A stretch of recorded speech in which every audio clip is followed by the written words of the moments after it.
Reality, captured in user-friendly symbols and processed for understanding.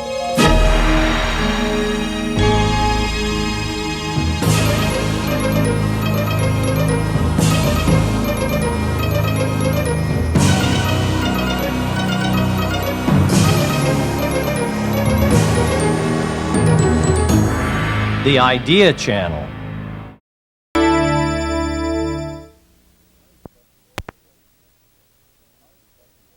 I'm Professor Walter Williams, John M. Olin Distinguished Professor of Economics at George Mason University. While teaching economics to our students, undergraduates and graduate students, I am also involved in trying to do research on the growth of government and the kind of threat that it poses for our individual freedom. Walter, how do you balance this what seems to be two activities, the research activity and the teaching activity? Well, it's not easy. I have to allocate my time efficiently. The research activities occur mostly in the mornings from 4 o'clock until around 10 o'clock.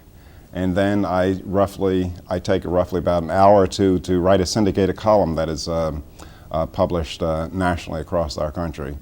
And then on Wednesday and Thursday, I allocate that time to teaching activities. You said 4 a.m.? Yes. You take naps, or is... Well, once in a while I'm afforded the luxury of taking a nap, say around 1 o'clock for an hour, and that rejuvenates me, and then I get up and I get my nose back to the grindstone. Insight magazine selected you as one of the 10 best college teachers in the United States. Why do you feel you're successful in the classroom? Well, first of all, I'm very flattered by Insight, and I'm not quite sure how they reached that conclusion, but I will accept their flattering article. I think that the major contribution that I have to teaching, and I consider my teaching not only in the classroom but to Americans in general through my syndicated column, and then once in a while I have the opportunity to teach the Congress of the United States. And I think that my forte in teaching is to be able to explain things to people who have never taken a course in economics so that they understand it. There are many, many complex things in economics, but a professor's job is to make those things comprehensible to the average individual. And are you considered an easy teacher, a tough teacher? Well, I rank fairly high. I rank fairly high in the in student rankings. I think that I'm normally considered a tough but fair teacher. After all, I think that we should demand things of our young people because they're not really being challenged enough in our educational system. Obviously, you have an impact. Teachers can play a really significant role in students' lives. Did you have any teachers in high school or college that particularly impressed you? Well, yes. I believe that there's one teacher that might have made a very, very important difference in my life. It was Dr. Rosenberg at Benjamin Franklin High School in North Philadelphia, where I attended during 1950 to 1954. And one morning, he laid me out pretty good. I had answered a question, and I made a comment underneath my breath loud enough for him to hear it, and he began to read me the Riot Act, saying in very, very poetic ways that Williams, teaching you this material is like casting pearl into the swine. And he made some other disparaging comments, and that was my first real challenge in high school. And after he did what he insulted me, what I considered insulted me, that gave me incentive to pull myself up in the eyes of my teachers. Also, at UCLA, I encountered some very, very dedicated men like Professor Armin Alshin, Professor Axel Laniford, and Professor William Allen. And those men, they saw my academic deficiencies, and they challenged and they gave of their own personal time to help me lift myself above those academic deficiencies. Were you at any point in your college career or high school career, were you considered a top student? I doubt it. It seemed to me that being a student or becoming a scholar was always a struggle. That is, I had to put in a whole lot of time and a whole lot of effort, and I had to do things many, many times over and over again. Now, I believe that characterizes most of us who become scholars or academicians. We have to put in a whole lot of time. We have to put in a whole lot of time just to reach mediocrity, and if you're going to go beyond that, it means even more time and effort.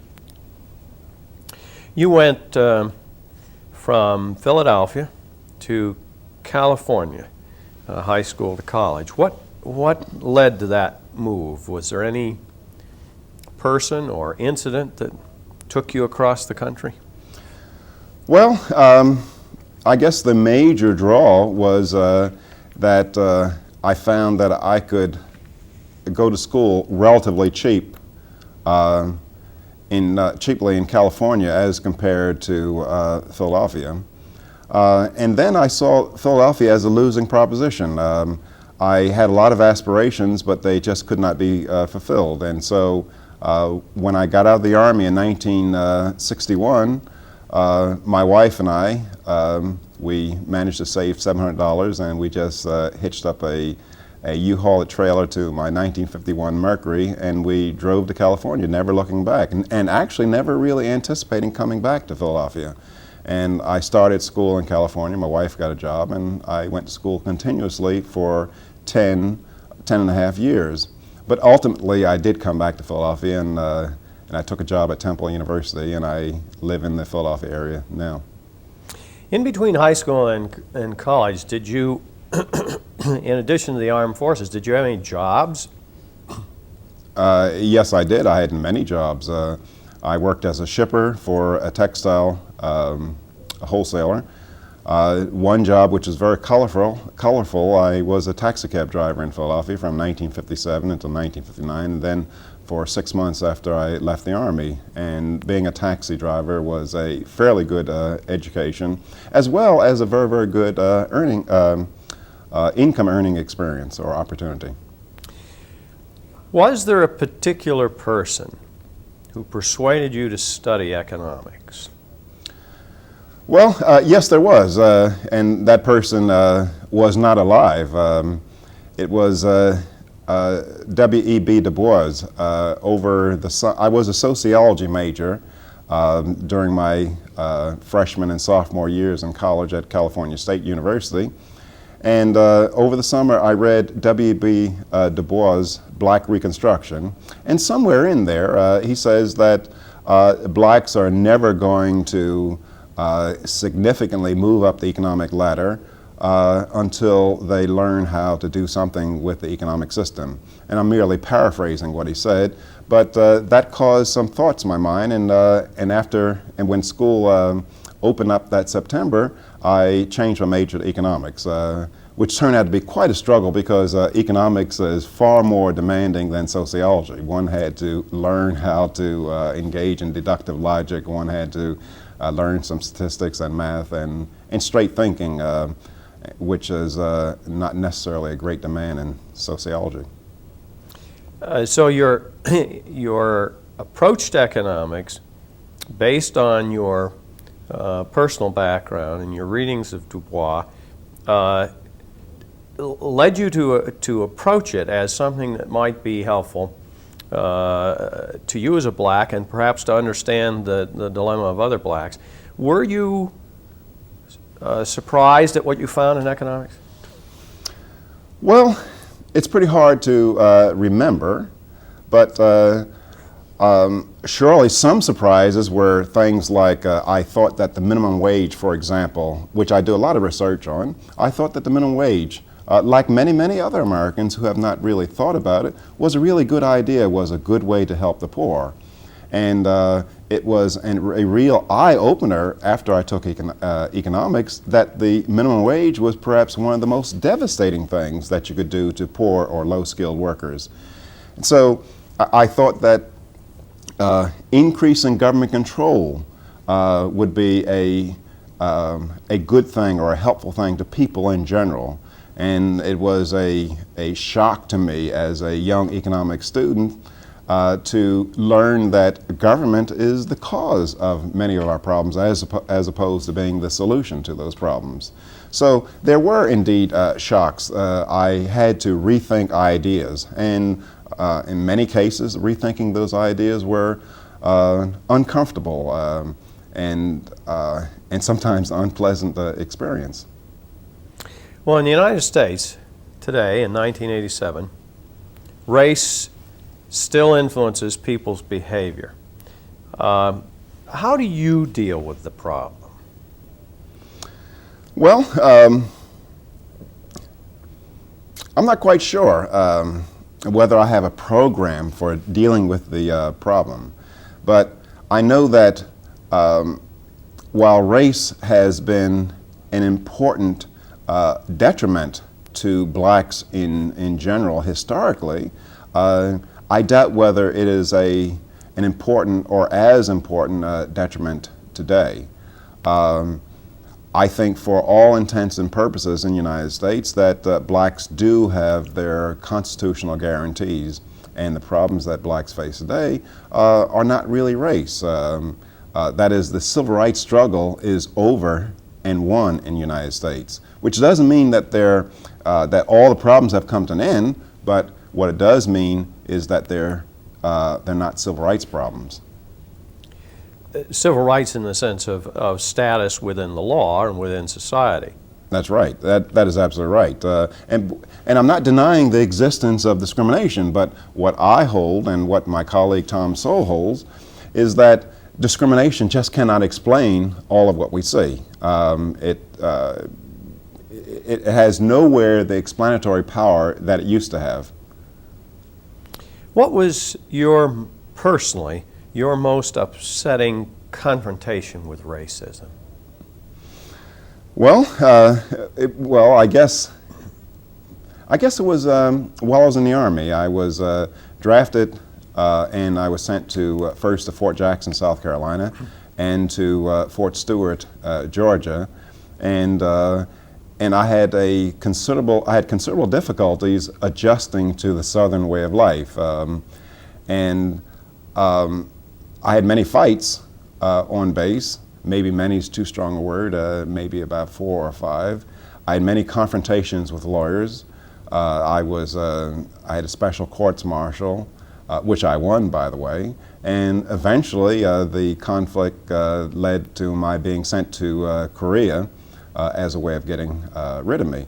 Now, a lot of those confrontations that I encountered were, you can call them self-inflicted. That is, this is back in 1959 and 60, recall, that when I was in the Army. And I used to organize the black soldiers to go to the dance on the wrong night. That is, they had on the Army post, they had a white dance and a black dance. Well, I organized the black soldiers to go to the white dance. And when one of my colleagues asked a young lady for a dance, the dance was called to an end, and there was a lot of problems that led to my being charged with inciting the riot. But and also I challenged my duties as a soldier in light of the fact that I did not have constitutional guarantees. So had I remained quiet at Fort Stewart, I would not have encountered nearly as many problems as I did. But I decided to rock the boat. Now, looking back on the situation where I got a lot of threats, fellows telling me not to come off the post or telling me that the Ku Klux Klan would be waiting for me.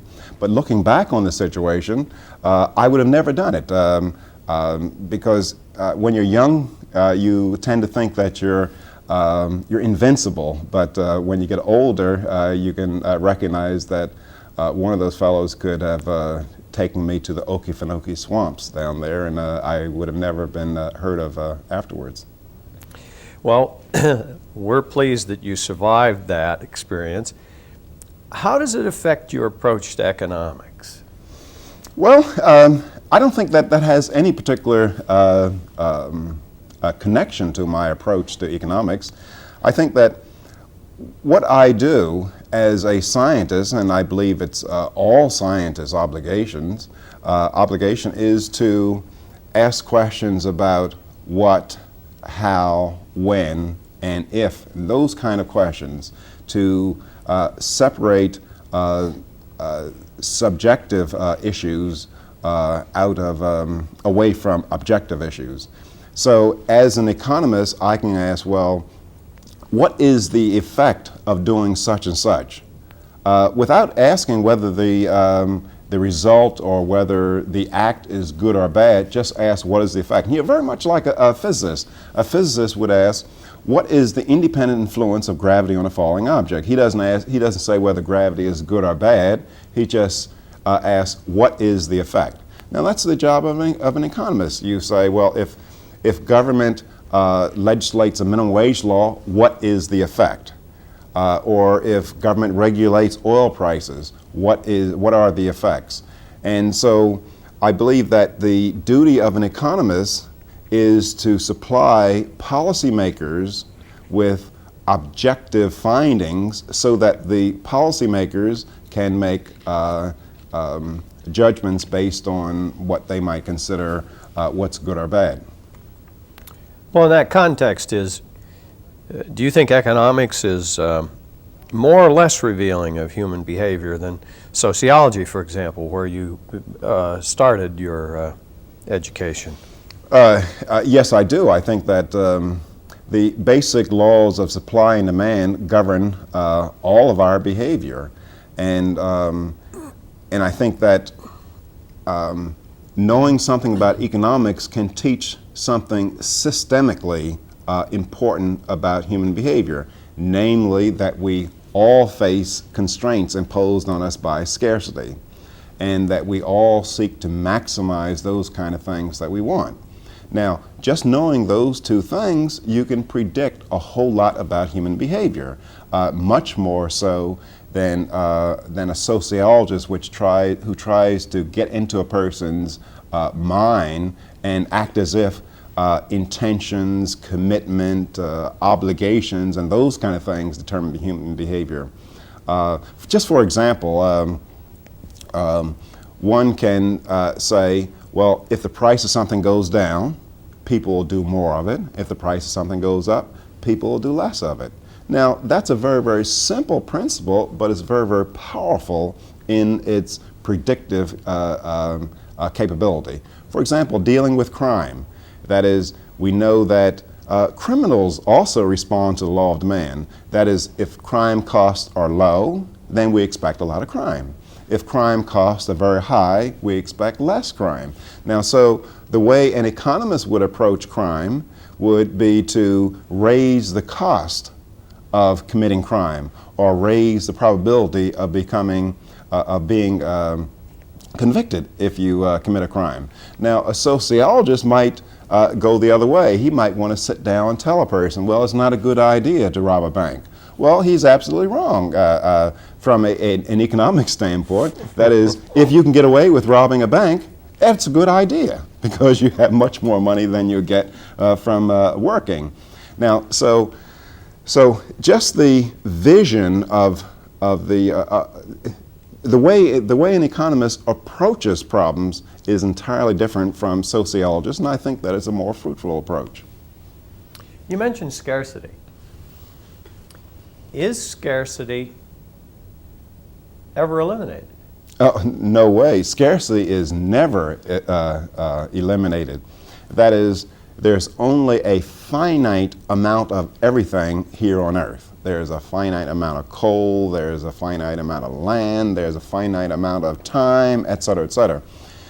So you can't eliminate scarcity. What people do, they try to accommodate their lives considering the existence of scarcity. So Now, scarcity is to be distinguished from shortages. Shortages are something that happens because government imposes price controls or other kinds of regulations.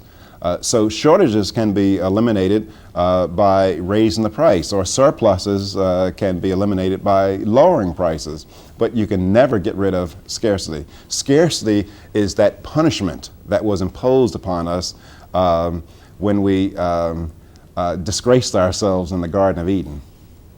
But if I understand right, though, scarcity we adjust to ourselves, and supply and demand kind of deals with scarcity. Is that correct?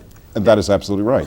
But shortage, when you say shortage, supply and demand cannot deal with that because, in a sense, the market is not being allowed to function, which is what creates the shortage. That is absolutely right. That is, for example, New York is a classic example. Or let's say rent control is a classic example. In New York, they have rent controls. In Washington, D.C., they have rent controls. The predictable consequence of rent controls, wherever they're enacted, is that they create shortages in housing. They create shortages in one way, that people at the controlled price, they want more housing than they would have wanted at the market price. And then in addition to that, since landlords cannot make what they consider a fair rate of return on their investment, they withdraw capital from the market, withdraw some of their housing from the market, and that contributes to the shortage. For example, in New York, according to one estimate that I read, approximately 30,000 housing units are abandoned each year. That is, landlords, they use up the house. That is, they don't make improvements, and so when it becomes uninhabitable, they just abandon it. Now, and it's tragic because New York land is some of the most valuable land in the world, and yet you have a set of circumstances that would encourage land owners just to walk away and leave a building. So, so holding prices down is the best way to get a shortage. On the other hand, the best way to get a surplus is to have price floors, such as we have in agriculture. That is, we give farmers a higher price for their product through various government programs than what the market will generate. And so, of course, farmers will produce more, they'll use their land more productively, and you'll see shortages. You'll see mountains of oranges, you'll see mountains of cheese, mountains of butter, and mountains of all kinds of goods. And it applies in the United States, and it also applies in the European communities that have these subsidies for farmers. Going back and applies, and I'd like to add, it applies to even human behavior. That is, basically, when you tax something, you get less of it. When you subsidize something, you get more of it. I don't care whether you're talking about subsidizing wheat or subsidizing slovenly behavior. That is, if we have welfare programs, we have unemployment compensation, well, you'd expect to see more people on welfare. You expect to see more slovenly behavior if you subsidize it. You'll see more people choosing unemployment rather than taking the first job that comes along if you have very, very remunerative or attractive unemployment compensation. It's a basic principle of human behavior. With regard to the rent control, what happens in the situation where there is no rent control, and how does the landlord then adjust to the deterioration of his building in such a way that leads him not to abandon it? Well, if there's no rent control, landlords will charge the rent that will cover the operating costs and also cover depreciation expenses. That is, a landlord will, acting rationally, he will put part of the rent towards making improvements and repairs in the building. Okay, now if there's rent control, well, that reduces the value of maintaining his capital in a particular form. That is, it reduces the value of keeping his building so that it can produce useful housing services. Now, in the absence of rent controls, landlords like you and I will take care of things. When you have rent controls, they'll have incentive to do other things. But beyond that, human beings are very, very imaginative. That is, when you have rent controls, people will seek ways around the rent controls.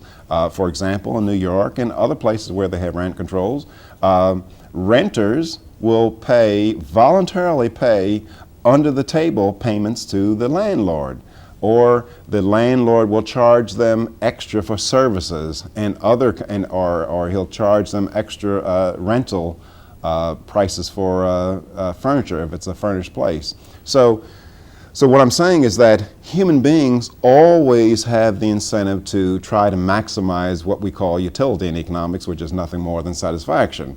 And so they will try to find ways around government. If they can't find ways around government, then you'll find those kind of things that we see in New York, the massive abandonment of housing. Can you be thought of as belonging to a particular school of economics, a particular approach? Well, I don't identify with any particular school. I'm rather eclectic in my approach. There's the so-called Chicago School of Economics, led by Milton Friedman and George Stigler. And then there's the Virginia or Public Choice School of Economics, led by my colleague, Professor Jim Buchanan. And then there are Austrians, led by Friedrich Hayek. Now, I'm not wedded to any particular set of theories. I just look at what each school has to contribute to economics, and perhaps skim, if you will. That is, take the best of what these different schools offer in terms of approaches to economic problems. What's your primary interest? Well, as I said at the introduction, my primary interest is to examine the role and the increasing role that government is playing in all of our lives. Now, so that allows me to look at a whole lot of things. It allows me to look at government's role in taxing. It allows me to look at government's role in regulation, or government's role in the provision of certain services such as schools. And so it's kind of an entree into many different subjects, just by having interest in the expansive role of government in our society allows me to examine many issues, including minimum wage, labor laws, Davis-Bacon Act, and all these other kinds of regulations. Well, government intervention, as I understand it, is justified on the basis that the free market tends to be abusive. What's your response to that? Well, that is absolutely nonsense. That's really turning the state of affairs on its head. That is, throughout human history, government has been an enemy of man. That is, no one, if you had to list the major abuses of man in his history, it's always done at the hands of government. I don't care whether you're talking about Nazi persecution of Jews, or you're talking about slavery in America, or you're talking about the Maoist or Stalinist purges. It's all government as the major oppressor of human beings. Now, on the other hand, if you look at what are the kinds of things that free individuals, it has to be the market. That is, open markets without government interference. That is, in the market, people get rich, or people do well by serving their fellow man. And matter of fact, that's how when you see a rich person, most of the times that means that he has pleased his fellow man. For example, let's take just a few examples, such as Michael Jackson. Why does Michael Jackson make more money than I do? Well, he pleases more of his fellow men than I do. That is, people like his singing. Or you take Levi Strauss. Levi Strauss became a rich man. He pleased his fellow man. Now, so in a free market, the route to riches comes through, for the most part, through pleasing your fellow man. Now, before we had a market economy in the world, the route to riches was by looting and plundering and raping your fellow man. That was the way you became rich. So there's a morality of the free market. That is, the free market suggests voluntary exchange. And what voluntary exchange really means is that, look, you say to a person, if you make me feel good, I'll make you feel good. That's what voluntary exchange is. Or you can look at voluntary exchange as seduction, if you like that word better. That is, two people trying to make one another feel good for their own advantage. For example, let me give you a case. Now, when I go into my grocery store with $2 in my hand, I tell the grocer, look, if you make me feel good, give me that bottle of milk. I'll make you feel good, give you the $2. Now, when there's seduction or voluntary exchange, both parties are better off in their own estimation. That is, the grocer gains in his opinion, and I gain in my opinion. Now, the basis of government, or the essence of government, is rape, involuntary exchange. That is, and you can look at involuntary exchange as I said, rape. That is, where you actually tell your fellow man, unless you make me feel good, I'm going to make you feel badly. And that would be the case where I walked into the grocery with a gun in my hand, and I said to him, unless you make me feel good, give me the gallon of milk, I'm going to make you feel bad, blow your brains out. Now, with involuntary exchange or rape type exchange, in order for one person to be better off, it of necessity requires that the other person be worse off. Now, government all over the world is the major source of organized rape.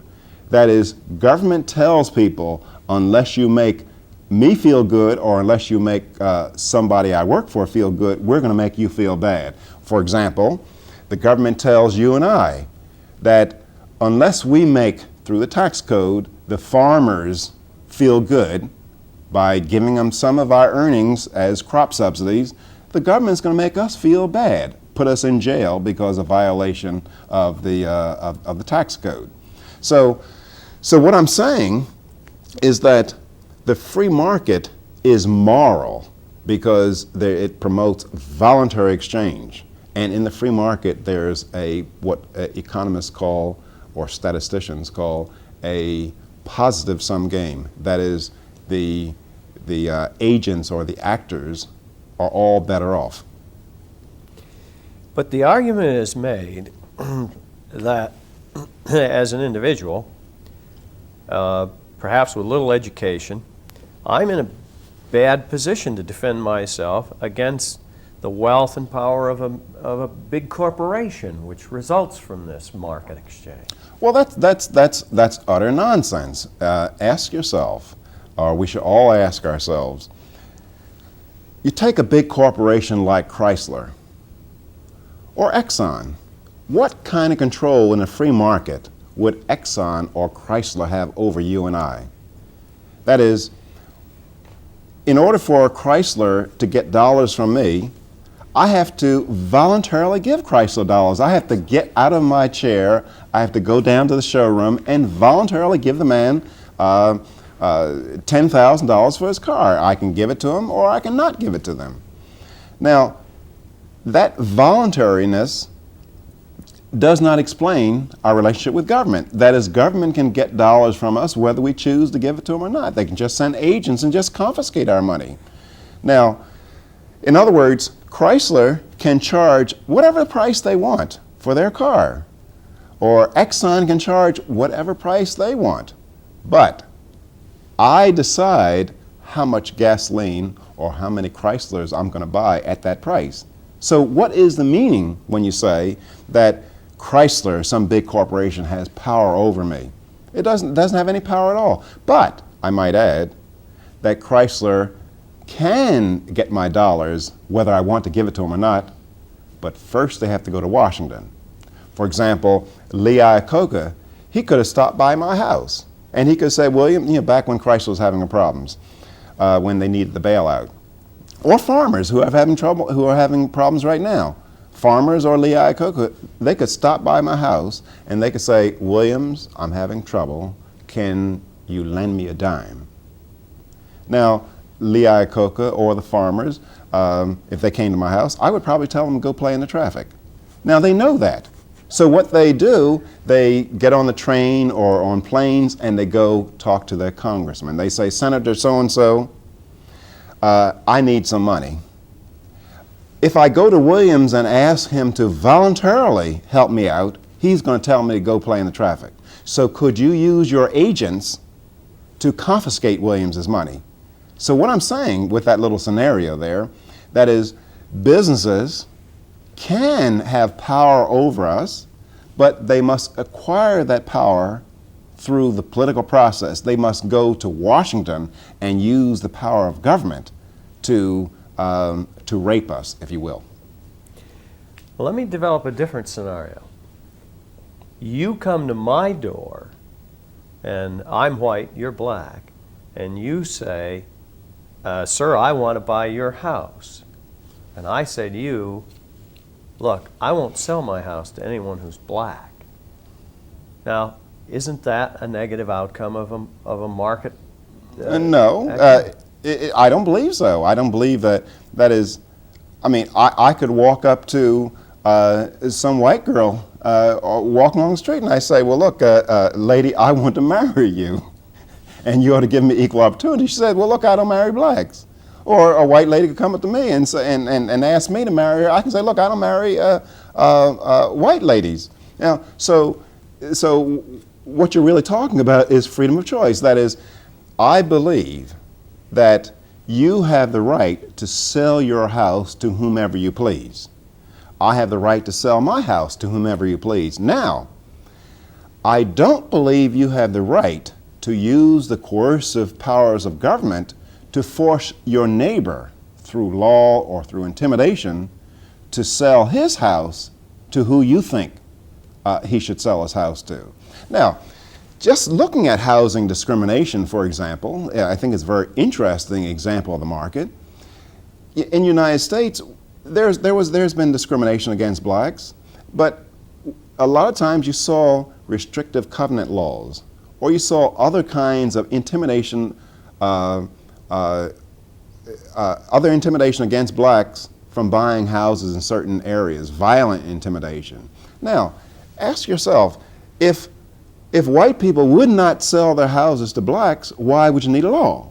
I mean, the very existence of a law suggests that there are people around that would not act according to the way the law specifies.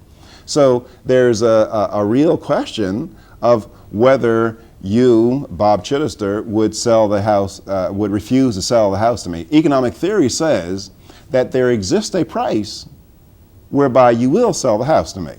Now, maybe I don't want to go as high, I don't want to make the price that high, but there exists a price. Basic economics tells us that. And furthermore, I might add that if you look at cities like New York, Philadelphia, Chicago, Detroit, in the 1920s, before we even had an Equal Housing Act, whole neighborhoods were going from white to black virtually overnight, and nobody could stop it. That is, Harlem became a predominantly black neighborhood before there was any EEOC, before there was HUD, before there was any of these anti-discrimination laws. That is, the market took care of much of this problem. The market made discrimination very costly.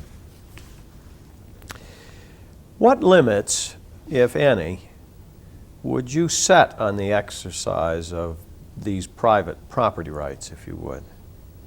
Well, I would probably set very, very few limits. That is, and we really have to talk about, I'll just briefly mention what property rights are. Property rights are the right to keep, acquire, and dispose of property that's left in the hands of the owner of the property. Now,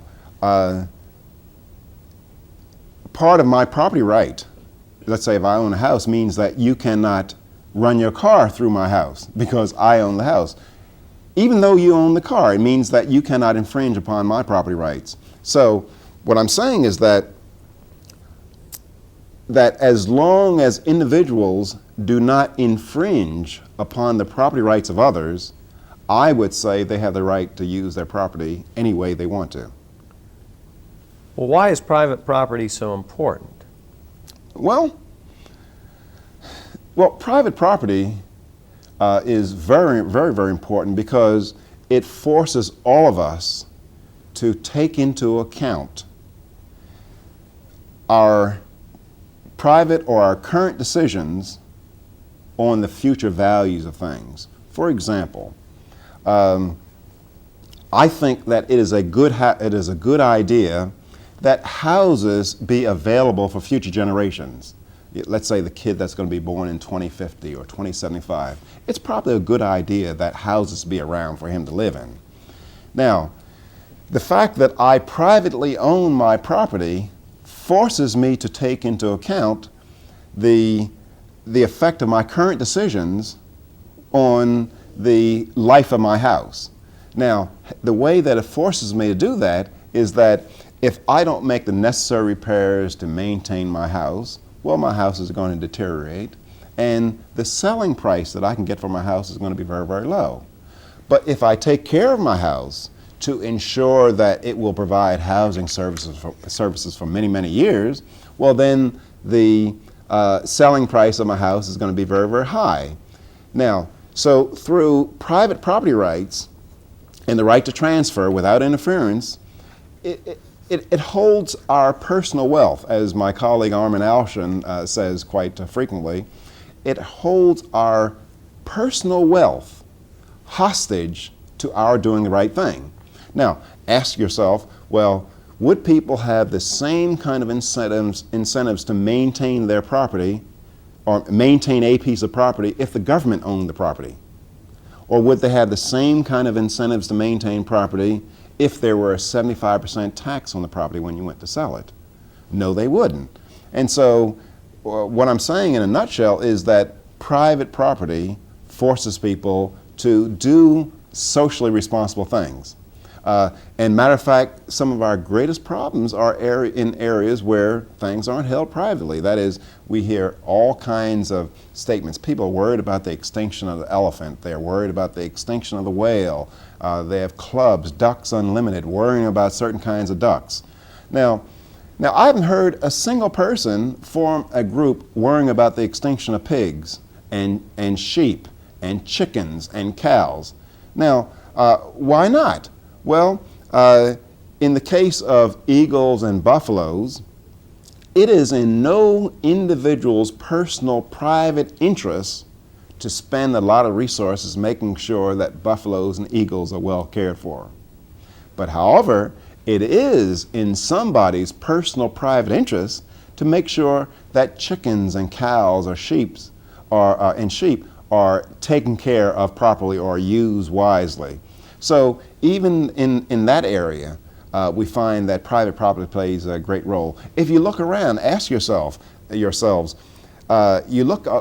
you're driving along the highway and look at those shiny trucks. If you see a very shiny truck, very well taken care of truck, cared for truck, it's most likely that that truck is owner operated.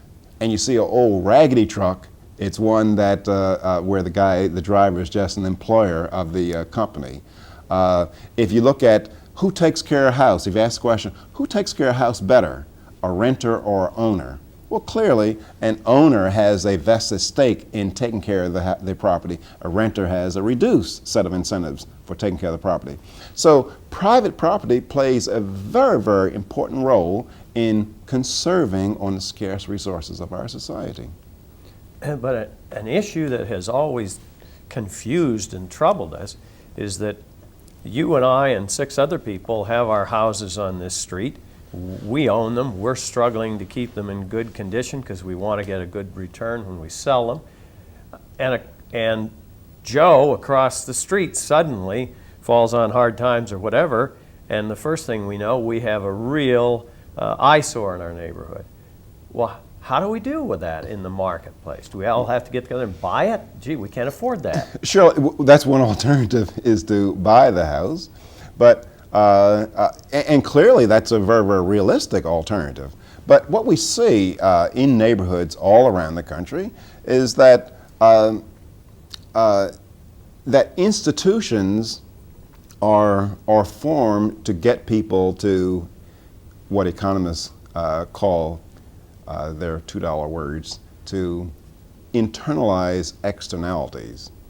That is, we get our neighbors to care for their property by saying, well, if the neighbor doesn't mow his lawn and do those kind of socially accepted things, we won't allow them in the country club. We won't allow our children to play with them. And we take other sanctions against people. And normally, the people that don't cooperate, and normally this works. Now, in the case where a person is letting his property run down, well, surely there's one alternative, is to walk up to him and say, well, look, hey, how about taking care of your property a little bit better? Or to maybe help them. There's been a spirit of cooperation through most of our history in the United States. And finally, buy the house from them, or buy the property, and somebody else will, and sell it to somebody that will take care of it. Do you agree? I don't see that as a very, very significant, a very, very serious problem. In most neighborhoods, there's a considerable socioeconomic status homogeneity, and people tend to share the same values. So I don't see that as much of a problem. Do you agree with the correlation that is suggested between economic freedom and personal and political freedom? Oh yes, I don't believe one can exist or thrive very well without the other. I think that personal freedom in a very, very important way is economic freedom. That is, a component of my personal freedom is to be able to set up contracts with whomever I please on a mutually agreeable basis. That's a personal freedom, but it's also an economic freedom. So I think it's rather artificial to separate them. That is, I mean, I own Walter Williams, and I should have the rights to use my body and use me, Walter Williams, any way I please. Now, that is, I have the right to use it to, if you want to hire me to drive you from place to place, or if you want to hire me to tutor your children. Now, I have the right to do that if I own me. Now, so is that a personal freedom or is it an economic freedom? Well, one can make a case that it's components of both in there. But let's take freedom of religion. How is that dependent on free market capitalism, for example? Well, I think that it's something that comes readily to mind. If the government owned all the churches, if the government owned the printing presses to print hymn books, how much religious freedom could you have? Well, aren't human rights as important as freedom? Well, human rights are the same as freedom. That is, what I'm saying is I think that people artificially separate these two. That is, a human right is the right for me to be able to enter into contractual agreements with others, the right to be able to use my house, to have access to my house, a right to buy whatever shoes I want. Now, that's a human right. It's also a personal freedom. It's also an economic freedom. So I think that it's a very, very false distinction to that leads to statements like that you hear in the political arenas, that when, for example, people say, well, when property rights interferes with human rights, well then property rights have to give way. Well, human rights are property rights. That is, I own myself, and that's a property right, and I ought to be free to do with myself as I please. That's a property right, but you might want to call it a human right as well. So it's an artificial distinction. I believe that they're only property rights or that they're only human rights, but they both are part and parcel of the same thing. But there are those who would argue that it isn't enough to have the freedom to work, that one also ought to have the right to a job, for example. Well, that's utter nonsense. That is, let's say the right to a particular job. That is, when you say that for example, I'm going to hire a domestic servant, and somebody says, well, Williams, I have a right to work for you. Well, that's saying to me that I don't have a right to say that you will not work for me.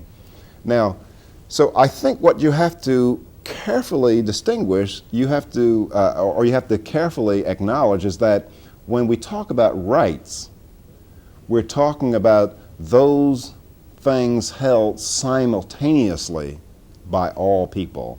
What I mean by that is the right to free speech. My right to free speech in no way reduces or attenuates your right to free speech. But when someone says that I have a right to eat, or I have a right to food, or I have a right to housing, well, what that means is that you do not have a right to a certain amount of your income, because in order for me to get food or housing, the government has to take away something that belongs to you, which of necessity reduces your property rights, and give it to me. So our rights do not exist simultaneously. And the same thing applies to when you say that a person has a right to a job.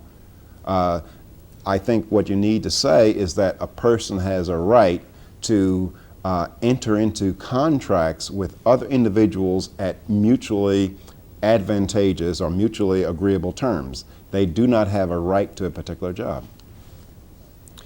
You've said that government could give every poor person in America, I think the figure is about $10,000 cash a year. How? How can that? Well, that can be seen, and it's a lot of debate on the particular amount, but it's roughly in the right neighborhood. That is, if you add up all the money in the United States, if you add up all the money spent in the United States at the federal, state, and local levels of government that have as their full justification or part justification coping with some aspect of poverty, if you add up all that money, and you just simply divided the number of poor people into that total amount, you could give them, if you just gave them the money, which I'm not proposing, if you just gave them the money, you could give each poor family of four somewhere between $36,000 to $40,000. Now, I think that that is very instructive of what is happening in the so-called poverty programs. That is, poor people are being used as stalking horses to conceal the income objectives of other people. That is, we know that poor families of four are not getting $36,000 to $40,000 a year. So if they're not getting the money that's allocated to the poor through various governments, well then non-poor people must be getting it. Either poor, or there's either poor people or non-poor people. Now, considerable evidence suggests that many, many non-poor people are getting the money in their roles as GS-15s, GS-16s, managing these projects, professors or other individuals doing studies on poverty and getting, $300,000 and $400,000, $1 million grants to do studies on poverty, and perhaps having meetings in Miami in the winter to talk about the poor at some very nice hotel. What I'm saying is that poor people are being used to conceal the income objectives of other people, and the very fact that we have this huge bundle of money allocated to poverty programs, and the very fact that poor people are not receiving it suggests just that. Well, what about socialism? Why don't we simply go to socialism and divide up all the money evenly? Well, socialism has not worked in solving the problems of human beings wherever it has existed. Matter of fact, even in the United States, at the early part of our history, we had an experiment with socialism, and we found that it did not work. If you look around the world and you ask the question, where are men freer? Where are people freer? Where do they have the highest income? You'll see it in those places that have some semblance of a market system.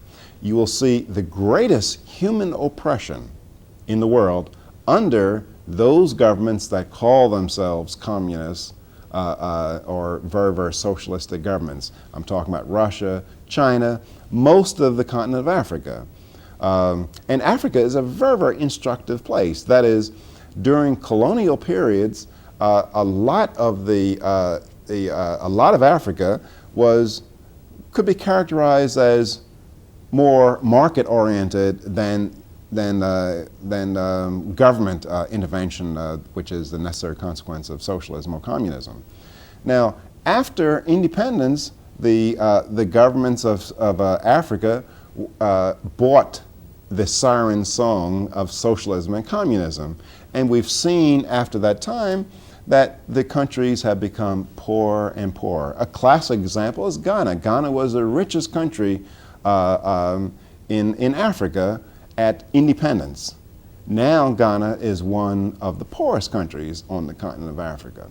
Now, what I just want to say is that if you take the International Amnesty's book of human rights abuses, and if you take per capita income, and if you make some kind of scale saying that, ranking countries from socialism to socialistic or towards, through the spectrum towards capitalistic, what you will find, you'll find that the countries that rank the highest on International Amnesty's human rights protections tend more towards being the capitalistic or market-oriented countries.